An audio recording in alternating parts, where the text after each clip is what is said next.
30. Yeah. Okay. Pada 1, Sutra 30, disease, dullness, doubt, carelessness, laziness, sensuality, false perception, failure to reach firm ground and slipping from the ground gained. These distractions of the mind stuff are the obstacles. And then because I like it, disease, they are more or less like a chain. The first obstacle is physical disease. Disease makes you dull, and a dull mind will doubt everything because it doesn't want to penetrate into a thing to understand it. When doubt is there, there is a carelessness, a sort of lethargic attitude or laziness. And when the mind loses the interest and alertness towards the higher goal, it has to do something else. So it will slowly descend to the sensual enjoyments. Actually, all these things could be summed up as the qualities of tamas, or inertia, dullness. Another obstacle is slipping down from the ground one has gained. This puzzles many people. Beginners, for example, will practice with intense interest. Every day they will feel more and more interested and feel they are progressing steadily. They may even be proud of their progress. All of a sudden, one day, they will find that they have lost everything and slipped down to rock bottom. It happens to many people. If we know it is a common occurrence on the spiritual path, we won't get disheartened. Otherwise, we will say, oh, I lost everything. There is no hope for me. And we lose all our interest. Let us know that this is common in the case of every aspirant. The mind can't function on the same level always. It has its heights and depths. If there is going to be steady progress always, there will be no challenge, no game in it. Remember, yoga practice is like an obstacle race. Many obstructions are purposely put on the way for us to pass through. They are there to make us understand and express our own capacities. We all have that strength, but we don't seem to know it. We seem to be challenged. We seem to need to be challenged and tested in order to understand our own capacities. In fact, that is the natural law. If a river just flows easily, the water in the river does not express its power. But once you put an obstacle to the flow by constructing a dam, then you can see its strength in the form of tremendous electrical power.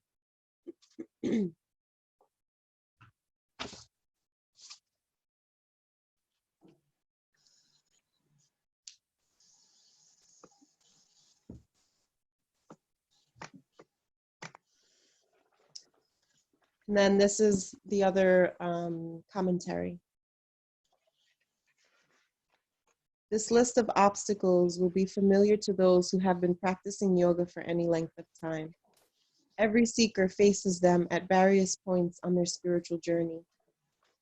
Vikshapa, translated as distraction, means false projection, scattering, dispersing, and shaking of the mind stuff. Vikshepa suggests that the obstacles are symptoms of a lack or loss of focus. It is interesting to note that misperception is also born of lack of steady mental focus. Again and again, we see why Nirodha, the ability to attain a clear, focused mind, is the cornerstone of spiritual life. The obstacles form a kind of chain reaction, one leading to the next. Disease. This stands for dis-ease, any physical discomfort or disorder that prevents us from fully engaging in yoga practices. It can present as any number of diverse problems such as fatigue, aching lower back when sitting for meditation, nagging allergies, or frequent headaches. Whatever the reason, the student's practice becomes irregular due to the challenge of physical distress. Dullness. What is the result of irregular practice? Not much progress is made. It's hard to be keen and intent if you don't experience anything nice in your practices. The mind begins to have a hard time focusing. Nirodha begins to seem like an impossible dream. The end result is dullness of mind. When the mind can't focus, it can't penetrate into the deeper meaning of things. This being so, the next stage naturally follows. Doubt. I don't know. These teachings are awfully intense, and they seem too idealistic. Or maybe I don't have the talent for this. I'm also starting to wonder if maybe my teacher doesn't know what's really best for me. We doubt the veracity or practicality of the teachings, or even more troublesome, we doubt ourselves. We have not made the progress we thought we would. We feel a bit let down. Our hearts are not in our practice like before. Our regular practice now includes a new factor, uncertainty. Doubt can be a serious impediment to progress. When our practice has stalled due to doubt, our first duty is to have the doubts cleared. Ask questions of adepts and masters. Read and study more. Do whatever it takes to remove the uncertainties from your heart. Of course, doubt, in addition to being its own difficult obstacle, adds fuel to dullness. Carelessness. Even though the first three obstacles are working their spell, being a good student, you persevere. But there's not much enthusiasm. Your practices become mechanical and lack conviction and intensity. To the keen, so he refers to Sutras 21 and 22. To the keen and intent practitioner, this samadhi comes very quickly. The time necessary for success also depends on whether the practice is mild, moderate, or intense. The energy of the mind is torn by doubt and dissipated by disease and dullness. It is natural that such a practice be marked by carelessness. You barely pay attention to your practices. Did I just inhale or hold my breath? What round am I doing? The end of your meditation session comes and you have no idea what you've been doing for the past 30 minutes, probably not repeating your mantra. Not only do you cease experiencing progress, but whatever momentum and depth your practice had are slipping away. Laziness. Yoga practice now becomes nothing more than a chore. Do you feel like practicing anymore? Not likely. You become lazy with regard to your practices. Lord Buddha taught that the only sin was laziness. If we do not even attempt to better ourselves, how can there be hope for success in yoga? Sensuality. The mind is bored, and a bored mind always looks for a distraction, a new amusement, or something to do. It gets mischievous. If it cannot find anything satisfying within the practices, it will look to gratify the senses. The Sanskrit word for sensuality is avirati, also means to dissipate, and refers to the dissipation of our energy that comes when the mind loses its focus and resolve and seeks to satisfy sensual cravings. The decrease in the energy exacerbates all the other obstacles. False perception. Yes, I used to practice Raja Yoga. Don't get me wrong. Some aspects of yoga are good, but these Eastern philosophies miss the point. After all, shouldn't I live with gusto, wringing out every drop of fun I can? And those yogis lived so long ago. Patanjali could not have anticipated today's world. Or maybe he just didn't face life as it is. It seems that yoga is really about the suppression of natural impulses and emotions. I wonder how different these sutras would be if Patanjali were alive today. What seemed so clearly true in the beginning now seems out of touch. We may begin to begin to believe that our assessment of yoga as meaningful for our lives is a mistake. Most practices are abandoned, with the exception of perhaps a few stress-relieving techniques. False perception is noteworthy among the obstacles because it most resembles ignorance. Failure to reach firm ground. It is difficult to make progress when the practices and attainments have not become firmly grounded, an integral part of how we experience life. Another way to understand this obstacle is that it is the inability to attain or maintain focused attention. Slipping from the ground gained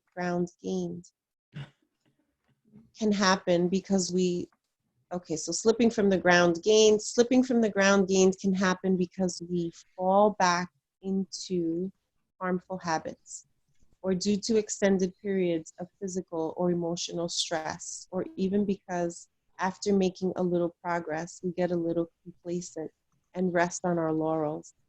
Whatever the reason, it is a common experience to lose, at least temporarily, some of the spiritual progress we have made. It is very discouraging to work hard, make some progress, and then slip back.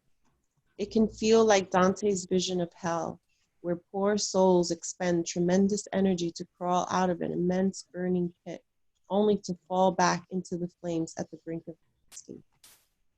If these obstacles are left unchecked, we will lose much of what we have gained. The guarantee of never falling back arrives only with the highest samadhi.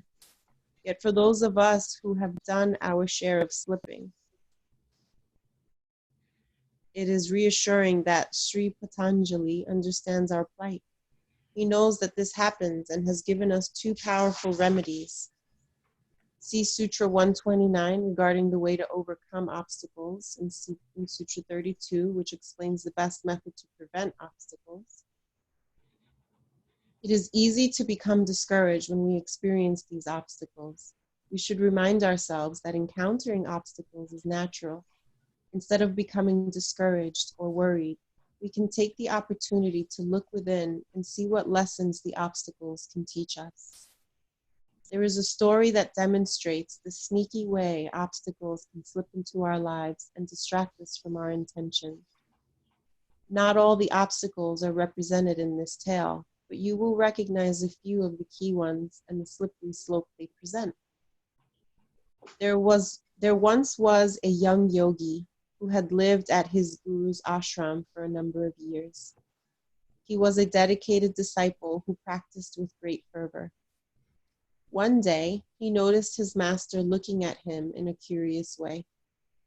"Master, is there something wrong? You are looking at me in the most peculiar way."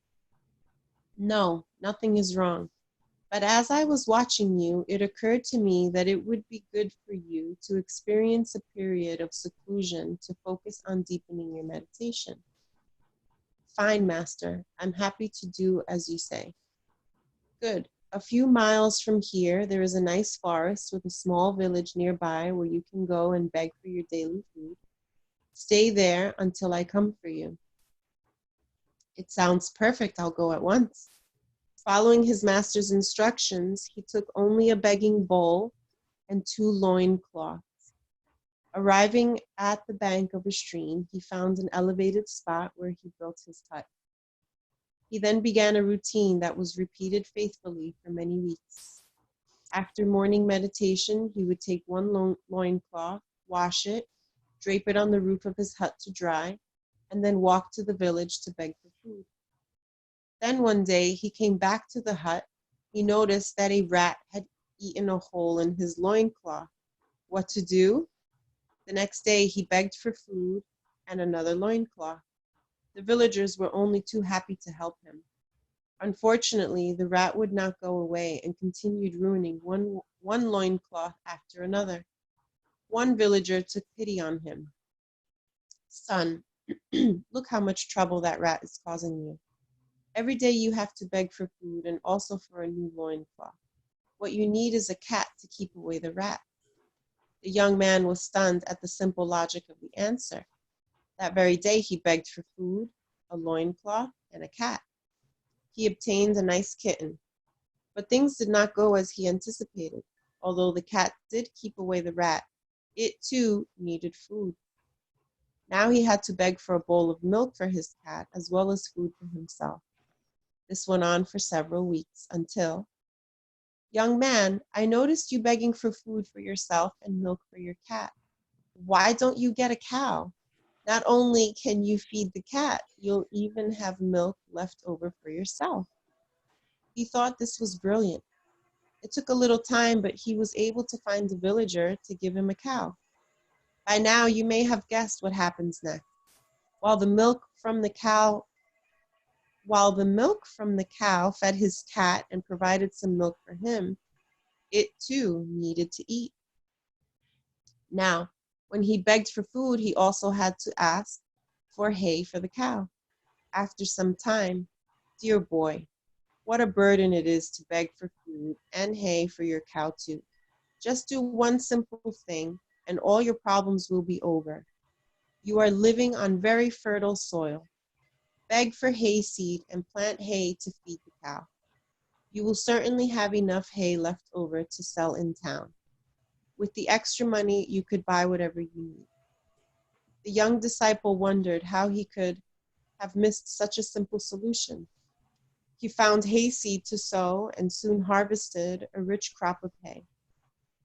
But one day, a villager spotted him, looking haggard. Son, you are working too hard. You have a growing business to look after. What you need is a wife to share responsibilities with you. Later on, your children will also be able to help. Of course, he thought, so simple. He did find a nice woman to marry. His business and family grew by leaps and bounds. In fact, his hut was soon replaced by a mansion staffed with servants. One day there was a knock at the door. The young man walked to the door and looked into the eyes of his master. A sudden rush of recognition brought back memories of long forgotten and neglected commitments. Looking heavenward, he raised his arms high and shouted, all for the want of a loincloth. The moral is... hysterical story. I know. The moral is not, don't have pets, a business, or a spouse. It's always keep your eye on your goal. It is too easy to slip from the ground gained. Yeah, that was a good one. That was a good one. It fits with my Dharma Talk, Sue. What book is that? It's called Inside the Yoga Sutras, a comprehensive source book for the study and practice of Patanjali's Yoga Sutras. And it's I already forgot the first sentence. Send me a picture. Yeah, I'll send you a picture later. It's popular. It's easy to find. It's like his name is Pereira, Jagannath Pereira. What time is it? Because that was a lot of reading. 7:10. 7:10. So who wants to share? Anybody have something they want to share? Something. This is a closed group, so if you want to get something off your chest, I feel like this is an appropriate group. If maybe you don't have something to say about the sutra. I thought this was a sutra that resonates, especially now. Dullness. There are days where I feel like there is a not very comfortable gray, it used to be called the type A personality, achieve, and awakeness and awareness and dullness. So the answer isn't to make a list of the 20 things you're going to do that day. It's more making a choice on a moment-by-moment basis to wake up a little. Just wake up a little. Do the thing that's a little bit more conscious than the thing that is the easiest thing to slip into. Mm-hmm. So at the end of the day, you don't feel like, where did that day go? Totally. Yeah. So I thought it was particularly appropriate for right now. Absolutely. Yesterday, I was like, I cannot wait to read tomorrow's sutra. It's like so fitting. I feel like it was written for me. Yep. I think it's written for all of us. Yeah. I like where it says that, like, we all slide back, or yes. Where is it? I can't. And that makes me think of, like, when I do the cleanse and I have such a solid week because there's this commitment and I feel so good, even though I sleep less because I'm waking up so early. But I'm doing all the things. You're doing the massage and the eating only khichdi and, like, no coffee, and the first 3 days are hell, and then you feel so good and you come out, and what do we all do again? We go back to normal. We go back to what we were doing. Right. Yeah. Because it's so hard to stay there, even though we keep saying, oh, I feel so good. And my skin is glowing and I have so much energy. And we all just go back there. I know. Yep. Yeah. I really love the line. I really love this idea of obstacles being necessary. And he says, they are there to make us understand and express our own capacities. We all have that strength, but we don't seem to know it. Yep. I feel like that's so perfect because it's like we have what it takes all the time.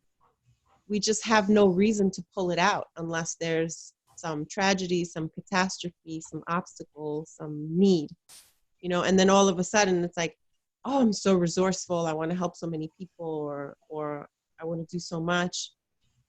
But the truth is it's only triggered by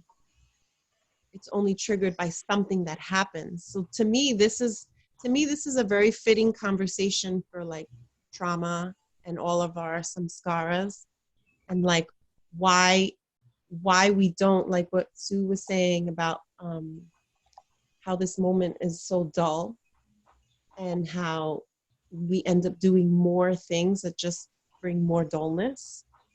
And I think about how sometimes we could go from those two extremes of like having an obstacle in front of us and then going hardcore all the way because there's an actual problem. So there's like one extreme, and then all the way to the other extreme where it's like total dullness. And it's like, how do we expand our experiences so that we're like playing with all the spaces in between also, like coming to your mat without your teacher or without a class or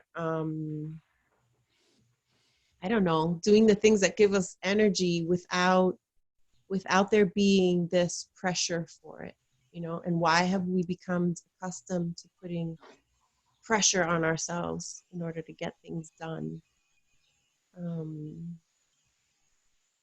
Yeah, so those were my thoughts. That was my favorite line. We all have that strength, but we don't seem to know it. You just reminded me yesterday when I was reading that I thought about my friend who just lost a baby, and my phone was dead and it's still dead, but I want to take a screenshot of that and send it to her because we've been texting back and forth, and we just sit in, like, we find our comfort zone and we sit in it and we sail through, like, until a wave hits you and you gotta do something about it. Yeah. You know, my grandma I spend a lot of time with my grandmother. She's 93 years old. She's such a badass. Like, she still does everything. She's still super evil and mean. Even though she's softened her ways a lot and she's loving, I can't complain. She's very loving to me, but she can be very, very mean also. So I understand it. But anyway, she's probably super bored because I went to go see her on Friday and she wanted to show me all her exercises that she does.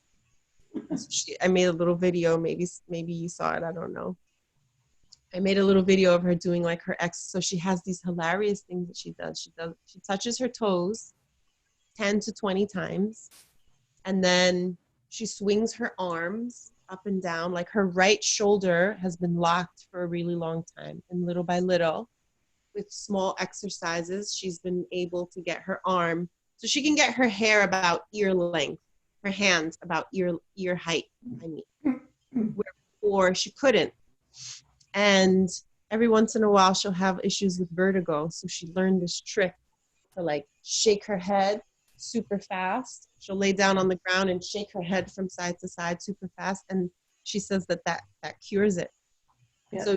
So in the video, I'm recording her and she's saying, you know, sometimes I go to the center and there's these 60-year-olds, and those 60-year-olds, they can't go get themselves a cup of tea unless they have their walker. And, you know, I don't understand why people are like that. People have to be willing you can't just let yourself fall. You can't just let yourself, you know, like be taken over. You can't just wait for people to come and help you. She says, you know, I need to put on my coat every day. I can't wait for you to come here and help me put my coat on. I need to work my arm so that one, I can comb my hair, and two, I can put my coat on without anyone helping me. Yeah. And these things are so, these small things are so important to her. Like I'll tell her, you know, why don't you wait for me to come to shower and I can help you in and out of the shower? She says, what if I want to shower and you're not here? Then what? You know? And like she sees the importance of all the tiny little things that she refuses to like let go of. She refuses to lose her ability, or she refuses to lose the willingness to save herself, to take care of herself. Yeah. Like I joke with her all the time because she in the beginning she was very nervous about coronavirus. I said, Grandma, you're 93 years old. You're working on bonus years now. You got nothing to worry about. And she does. She giggles, whatever. She gets it. But the truth is that she says, you know, if I have 10 more years of life, I want them. I want my 10 more years of life. And I want my 10 more years of life putting on my own coat and combing my own hair. And she's just very admirable in that sense, in that way. And this sutra reminds me of her. Like, you can't let that dullness get to you. You can't let that you can't let those bad habits fall in place. When you feel, she drinks home remedies like crazy. Like she drinks, do you know what achote is? It's like a little seed that has like a red coloring to it. Well, they say it's very good for inflammation and pain. She will mix a nasty concoction together of this stuff, and in 3 or 4 days, she'll be like, my knee doesn't hurt. I swear to you, my knee doesn't hurt. And she tells me, your lower back hurts? You need to go drink that thing that I've been drinking, and you're not going to have pain anymore. And she's just like unstoppable in that sense. So this is really helping me like see her as, even though she's not a yogi, I can really see her as like this adept. Is that what he called it? Adept being, like a master. She's like a master in her own right. She's learned that like there are certain things that you cannot allow into your being, because if you allow them in, you literally just let yourself fall apart. That's her yoga. That's her yoga for sure. Yeah. That's like last week, all week I didn't practice on the mat. I just couldn't. I had no energy. But yesterday I did Friday morning, and I did maybe 10 minutes. That's it. Like sun salutations, and knowing that cat cows and sun salutations, knowing that's just stepping up, just moving with the breath, just a little bit is going to bring me from here to here to here. And then maybe on Sunday or Monday, I'll be able to kick my own butt again. Yeah. And that's that's the beauty of the practice that I think of. Like, we have these tools that, you know, like, okay, I can't do a full class, but I can do 10 minutes. So do the 10 minutes. So tomorrow you can do 15. Yeah. Or I can see myself. I can read this sutra, right? And I can see, I have awareness of myself. Like, that's what I find these tools give me, that it may not be the solution. It may not be what like sets a fire under my booty and gets me on the mat or gets me to do whatever, but I'm awake to it. And when I wake up to it, I have a choice. I can berate myself, I can hate myself, I can judge myself, or I can remember who I am, you know, the source of all things, that nothing in me is damaged, nothing in me is tainted, nothing in me is taken from me. I am created like all things with the cosmic force, you know? And it's like, okay, I shouldn't eat this bowl of ice cream, and I really should get on my mat, and I shouldn't let this depression get to me. And I can see myself for what I am and do just a little bit and take myself out of this just a little bit. Yeah, I like it. Yep. All right, let's do some breath work. Yeah. What time is it? 7:23. 7:23, and we go to 7:45. So that's technically not 20 minutes. So short breath work, and then we're good. Okay, we'll do kidneys again, like we did Okay. yesterday. Yeah. Yeah. Okay, so a few cat cows. Just inhale, bring your chest forward. Exhale, round. Maybe just two more. Inhale, chest forward. Exhale, round, like heart back. One more. Inhale, heart forward. And then exhale, round your spine and keep it like that. And we'll take a deep breath in and slow breath out, and bring all your attention to your kidneys. So near the lower back. And see if you can conjure up an inner smile. And smile towards the kidneys. It's a place where we hold our fear. Maybe right now is a fearful moment. The adrenals actually sit right on top of the kidneys. So we can give our adrenals a little bit of attention. And a lot of us have adrenal fatigue. We're crashing a lot. Sugar, this might be quarantine fault. Too many carbs, too much laziness. So the adrenals get taxed. So give the kidneys and the adrenals a smile. Honor them for all of the filtering they do. Honor them for catching the things that contract us, the things that make us tight, make us fearful towards life, and help us to pass those fears easily. Okay, and then we'll do true sound. So CH and then ooh, deep breath in.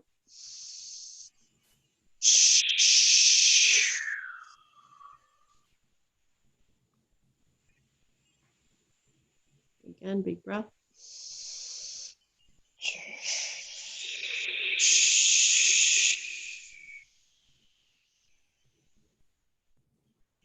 One more.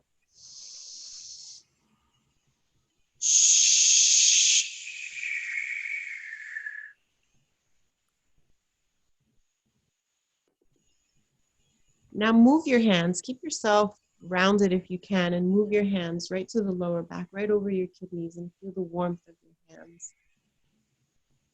Feel the love and the prana. Feel the cosmic force coursing through you. And we'll do 3 more, your own pace.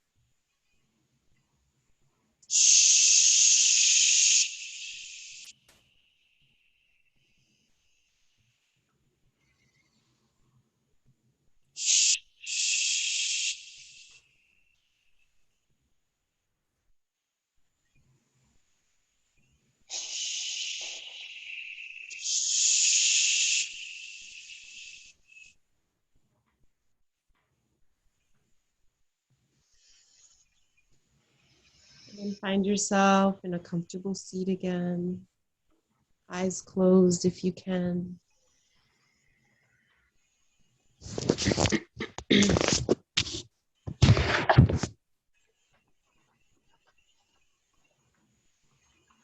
Oh, I'll mute everyone.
And start to deepen your breath. Maybe shrug the shoulders. Think kindly on yourself. And then maybe Micheline will unmute us. And if anyone has a word, a color, anything they want to say before we go.